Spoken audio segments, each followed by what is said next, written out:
Hey, good morning. It's Friday. Yes, it is. Congratulate yourself. You've made it through yet another week, or at least almost, right? So good to be with you here on this lovely Friday morning. As I've been saying, boy, I don't know, we just been so blessed with this stretch of really, really nice fall weather, and no complaints about that, that's for sure. All right, good to be with you guys. Let's say good morning to our breakfast club. You guys are all just checking in here. Norma Jean, Jane, Jackie, Ted, Fernando, good morning. I don't think you've been here before. Welcome. Let's see, Donna and Maria, Joanne. All righty. Thank you, guys. It's good to have you along as we continue our journey together, exploring this amazing shared life that we have with Christ. So we've been in the Gospel of John and making our way through the life of Christ. And as I've mentioned, I've been trying to more or less follow a chronological sequence, of the events in his life. And I've been using this interesting Bible that I was given many years ago.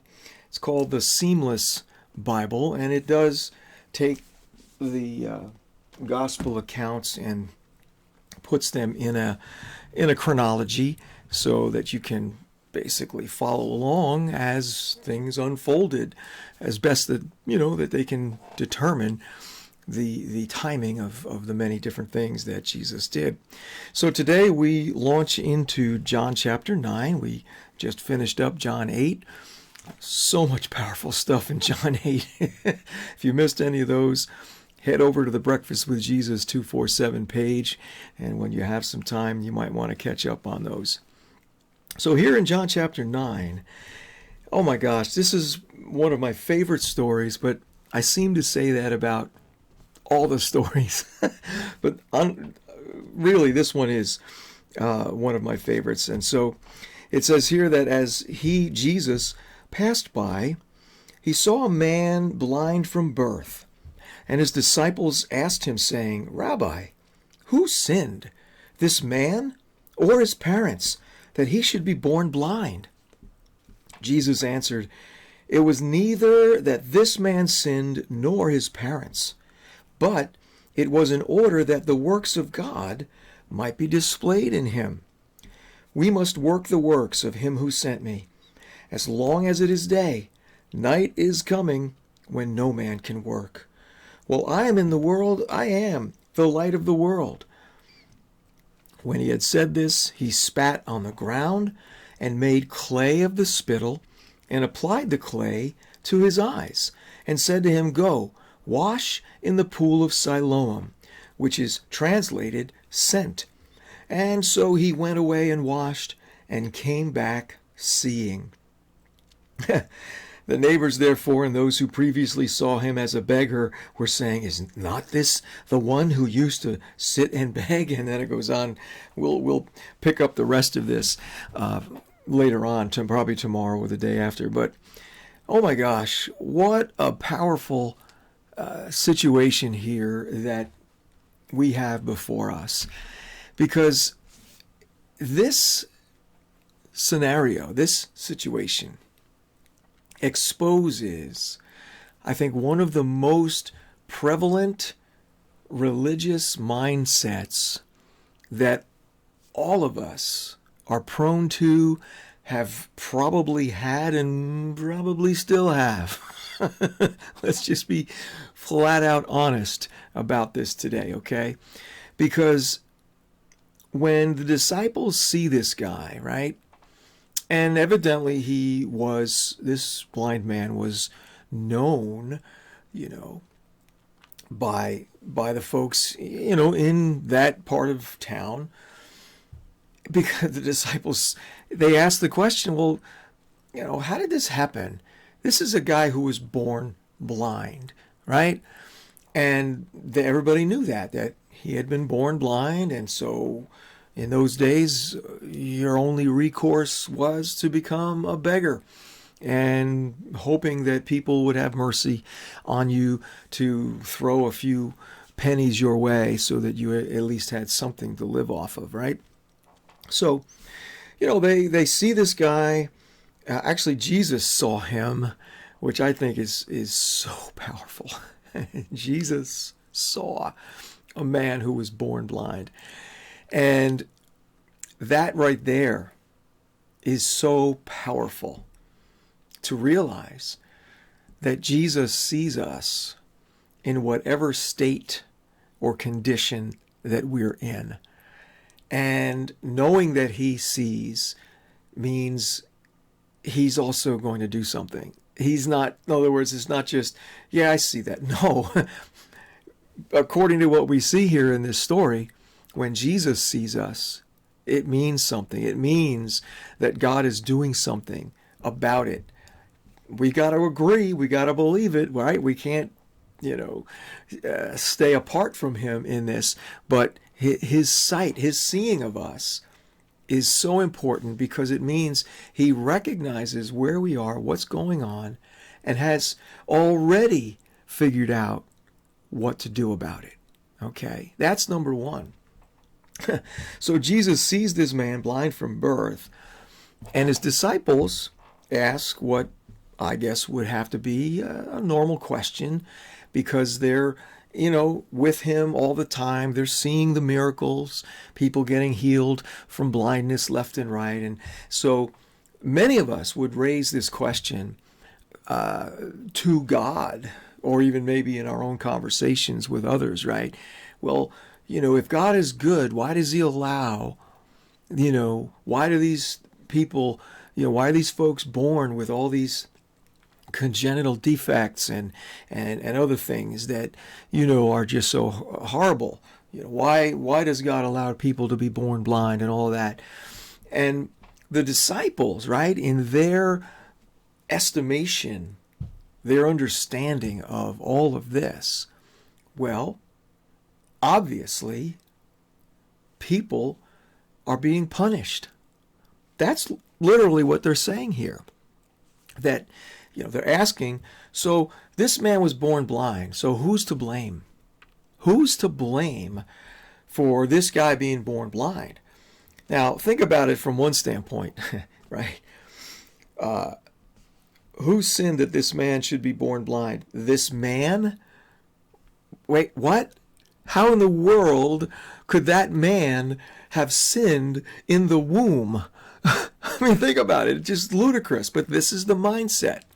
And what we need to understand today is that this is actually a cataclysmic clash of mindsets, of world views. And boy, we got to get this. The disciples' default go-to when it came to this kind of thing was, well, clearly, this is a punishment. Okay?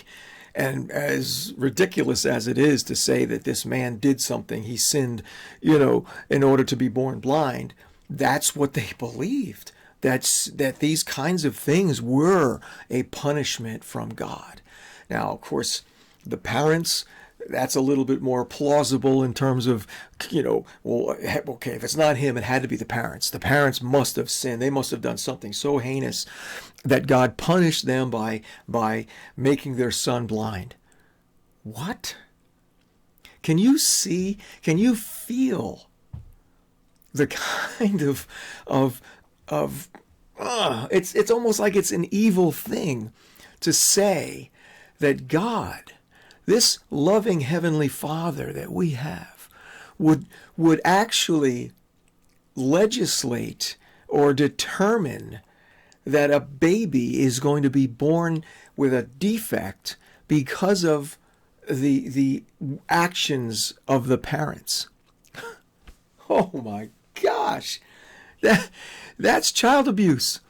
That if we did something like that, in the natural, that child would be taken from us in a heartbeat, and we might even be put in jail. Okay, if we did something that caused one of our children to be, defective in some way, blind, whatever. I mean, come on. But this is the mindset. This is the religious mindset and worldview that wants to blame God for every evil thing, every negative thing, every problem that exists in the world today, disasters, earthquakes, hurricanes, all of this. Well, this is God punishing people for their sin. Wow. So, how do we know that that's not the case? How do we know that God is not punishing people for their sin? Well, do we believe what the Bible says? That when Jesus was crucified, that he paid the penalty for sin, that he was punished for our transgressions. Do we believe that? See, that's the key. Many people, they know, perhaps on a surface level, the theology of Jesus and his crucifixion, right? But when it comes to actually applying that truth into the here and now, there's a big disconnect.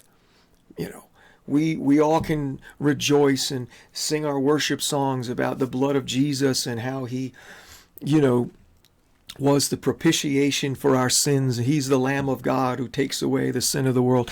All of this truth that's in the Bible. But when it comes down to what happens in people's lives, there is still this pernicious lie that God is punishing people for their sin, for their mistakes.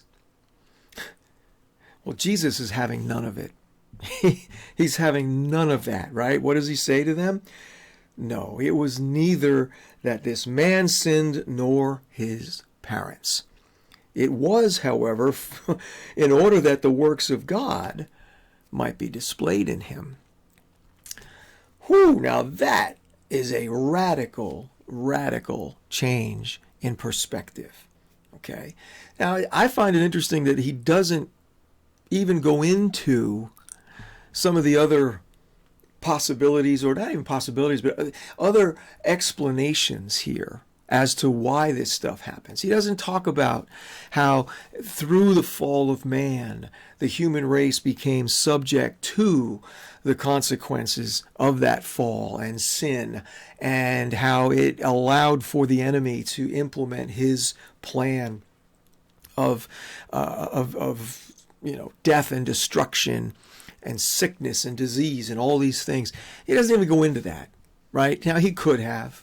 We can understand that that is the true source of every negative that exists on the face of the earth. It is in some way related to the rebellion that occurred in the Garden of Eden and the fact that the enemy gained a position of authority over the human race. Thankfully, we know that that authority has been stripped from him, and the only reason he still operates is because people continue to agree with the lies that he tells. And as I mentioned the other day, the enemy simply piggybacks off of the free will choices of people who are being influenced by his lies. So, Jesus makes this statement once and for all as to how we should look at every single negative in the world today. Let me take a moment as we get to the midway point here of the broadcast to just once again mention that I'm so thankful to have Jesus Book and Gift as our sponsor for with Breakfast with Jesus. And again, I just encourage you to take a trip down there. They're on Route 1 South in Island, and you'll be amazed at the variety of books and music. Even the home decor section is amazing. They've got all these beautiful things that you can put on your wall or just whatever. I'm no interior decorator, trust me, but I do appreciate the art and all the different things that they have there as well. Supplies for Sunday school, for churches, communion wear, choir robes, you name it. So feel free to stop by Jesus Book and Gift and check them out. And let them know that you heard about them here on Breakfast with Jesus. I'd appreciate that too. All right, so Jesus makes this powerful, powerful statement that this man's condition is solely for an opportunity to hear, or rather to see, the power of God manifested in his life. And my friends, if we can make that shift, if we can start to see things like that, oh my goodness, it's going to change, I'm telling you, so much in the way how we respond to negatives. We will be freed from this kind of overhanging fear that, oh, maybe God's not happy with me, he's upset, he's mad at me, whatever, and this is a punishment, or thinking about that, for someone else. That is completely out of the question at this point. Just erase that from your mind. Jesus said it's not the case at all, right? It's so that the power, the works of God can be displayed in him. And I love when he says, we must work the works of him who sent me. That's all of us, right? That we just doesn't mean his disciples then, but it's you and I. When he was about to go and get, ascended back into heaven, Matthew 28, he tells his disciples, you teach them to observe all that I spoke to you, all that I taught you. You teach them to observe all of that. So it all applies to you and I, right? So here he is saying, no, punishment, God doesn't punish. The Father doesn't punish people like that, because of sin. In fact, it's just the opposite. He wants to set people free from those effects, those consequences of the fall that, listen, we all suffer with on some level, right? None of us are perfectly healthy in every way, right? And all of that, Jesus paid for. By his stripes we were healed, right? 2 Peter 2:24. So what did Jesus do here? This is fascinating, right? He goes and makes clay by spitting on the ground, right? Makes clay. Jesus engages in some very creative healing methods that, in some cases, I don't think we could do today. We live in such a fear-based environment that trying to make clay with your own spit and putting it on somebody's eyes, maybe you could be arrested for that today. I don't know. It's just, but back then, obviously, yeah, they didn't have that fear. So Jesus, this is what he does. He spits on the ground and he makes clay. Well, why? I mean, I'm reading this and going, all right, Lord, okay, I know you're creative. And why in the world was that the method? You could have just simply said, be healed. Well, let's imagine for a moment, right, that this man's blindness was not perhaps the typical sort of blindness, which may have been that there was a defect in the optic nerve or some other kind of thing that prevented the eyes from working. I have a sense here, and again, this is just me. You can, you don't like it, fine. It's all right. But I have a sense here, because of what he did, right, that this man was born with no eyes, that his blindness was actually due to the fact that his eyes never formed or never fully formed, and therefore there was no way that he was going to be healed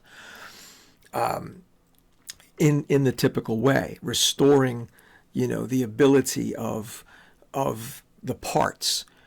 I think this man didn't have parts, okay, or maybe they weren't fully formed. So what was Jesus doing? Oh my gosh. Do you remember when God created Adam? What does it say? He took the dust of the earth. Oh my goodness. So Jesus, I guess, was when he looked at this guy and realized, this guy doesn't have any eyes to begin with, that Holy Spirit said, well, we're going to recreate. We're going to do a creative miracle here. And so by spitting in the clay, spitting in the dirt, making clay, and applying it to his eyes, he was doing a prophetic act to signify that eyes were going to be recreated in his head. Now again, I am speculating here, but based on what I feel like the Lord's shown me about this, I think it's a pretty safe, hypothesis concerning that. So he says to the guy, go to the pool of Siloam, which John helps us understand. That word Siloam means sent. The man goes, washes his eyes off, and comes back totally healed, seeing. Creative miracle. So what does this mean for you and I? Well, it can mean, on a very basic level, that we should be open to whatever kinds of healing methods that the Lord may show us when it comes to helping somebody. And I love that. But I also see a deeper kind of a prophetic message in this man's experience. He's born without the capacity to see. Well, guess what? That's true of all of us. We, until the Lord breathes on us and gives us, this experience of him and his presence, we really can't see what is possible for our lives. We are often so blind to our full potential and our full destiny. And so he wants to restore our sight. And in the process of doing that, to give us a clear picture of our purpose, right? So he puts the clay, sends the man to this pool, which the name of that pool means sent. So if we come to the Lord and say, you know what, I don't know, I can't see what you have for my life, but I want to, would you give me sight to see? He will say, absolutely, but you have to realize that that's only going to happen if you accept my charge to you, which is that you're sent. Each one of us is sent. We are here for a purpose.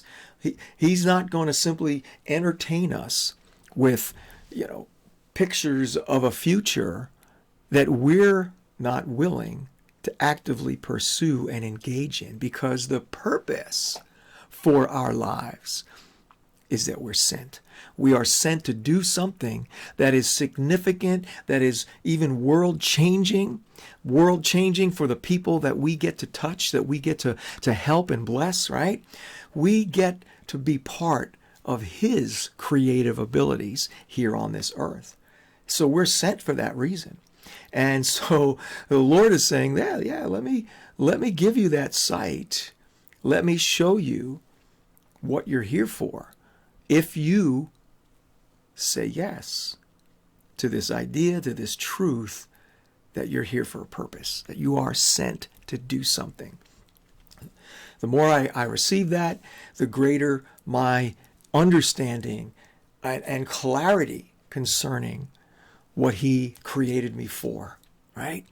So I love the prophetic implications that we see in this story, where we start out, because we come out of this world and out of an existence where it was only and ever about me and what I wanted, right? All that self-centered junk that we lived in before we surrendered our lives to the Lord. Well, now there comes a point in time where he says, you can be restored to the kind of sight where you can actually start to see what I put you here for. Would you like that? Would you say yes to this idea that I have put you here with a sent assignment? You have an assignment You are sent to do something that will glorify God in the maximum, if you are willing to pursue that. That's what I believe this is saying to us on a deeper prophetic level. And so Jesus takes the clay, anoints our eyes, right? Gives us the ability to see what we need to see, right? That vision that he has for us, the dream that is there in our hearts that maybe we're afraid to talk about because we just don't know, but it's there, and it's there. And when God starts to touch that and say, yeah, that's why I created you, for that dream to be made true. Okay. So powerful thing. This again is such a powerful story on so many different levels. And I hope it's encouraging for you as you think about who you are, where you're going. We can always ask him for more clarity, more. But again, it's within this context of go to the pool of Siloam. Go to the place where you say yes to the truth that you're here for a purpose, that you are sent by God to accomplish something significant that will glorify him, that will bless the world around you, and even change people's lives for the better, right? What a privilege that is. So, my goodness. All right, let me see who else came in after I started gabbing here this morning. Let's see. I gotta scroll way up here, huh? I think I said hi to Maria and Donna and Joanne and Marcos. Welcome. Susan, Deborah, John, look at all you guys. My goodness. Ray, how are you, man? It's been a long time. Karen, how are you?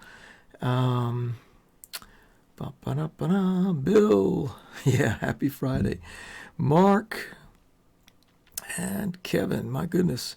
And there's Kathy. Aloha. Good to see you as well. All right. Thank you so much. I appreciate every one of you guys being here, hanging out with me. And again, thank you for sharing this with your friends. I love seeing some of these new names pop up. As always, I'm here. You got questions? If you need some help getting clarity on why you were sent, let me know. Send me a Facebook message or email. I'd love to chat with you. Have an awesome weekend. My goodness. Hope you get some chances to really pour out his love and change somebody's world. All right. Look forward to seeing you again Monday, 8:30 Eastern. All right. Thanks so much.